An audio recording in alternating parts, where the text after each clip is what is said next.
வணக்கம். திருக்குறள் எல்லோருக்கும் வாழ்க்கை வழிகாட்டி. எந்த வயதிலும் எந்த நிலைமையிலும் இது நம்மை மெதுவாக நல்லதொரு பாதைக்கு அழைத்துச் செல்லும் நெறி. நாள் ஒன்றுக்கு 2 நிமிடம் மட்டும் கேளுங்கள். புரியாவிட்டாலும் பரவாயில்லை, நடைமுறைப்படுத்த முடியாவிட்டாலும் கவலையில்லை. கேளுங்கள், மெதுவாக உங்கள் மனதில் ஒரு மாற்றம் உருவாகும். கடினமான நேரங்களிலும் கூட அது உங்களை அமைதியாக தூக்கும். உங்கள் வருகைக்கு நன்றி. லைக் பண்ணுங்கள், சப்ஸ்கிரைப் பண்ணுங்கள். வாங்க, இன்று நம்ம திருக்குறளை தொடங்கலாம்.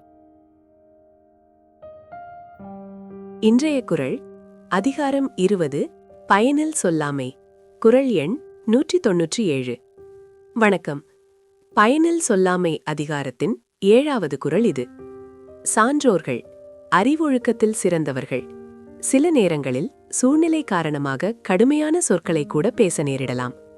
ஆனால் அவர்கள் ஒருபோதும் செய்யக்கூடாத ஒரு விஷயம் உண்டு என்கிறார் வள்ளுவர். இன்பம் தராத சொற்களை சொன்னாலும் பரவாயில்லை, ஆனால் அர்த்தமற்ற சொற்களை சொல்லவே கூடாது என்பதே இக்குறளின் பாடம். நயனில சொல்லினும் சொல்லுக சான்றோர், பயனில சொல்லாமை நன்று. அறிவுடைய சான்றோர்கள் அறமில்லாத சொற்களை சொன்னாலும் சொல்லலாம், ஆனால் ஒருபோதும் பயனல்லாத வெற்று சொற்களை சொல்லாமல் இருப்பதுதான் அவர்களுக்கு பெருமை தரும். ஒரு ஆசிரியர் மாணவனை கண்டிக்கும் போது கடுமையான சொற்களை பயன்படுத்தலாம். அதில் ஒரு பயன், மாணவன் திருந்துதல் இருக்கிறது.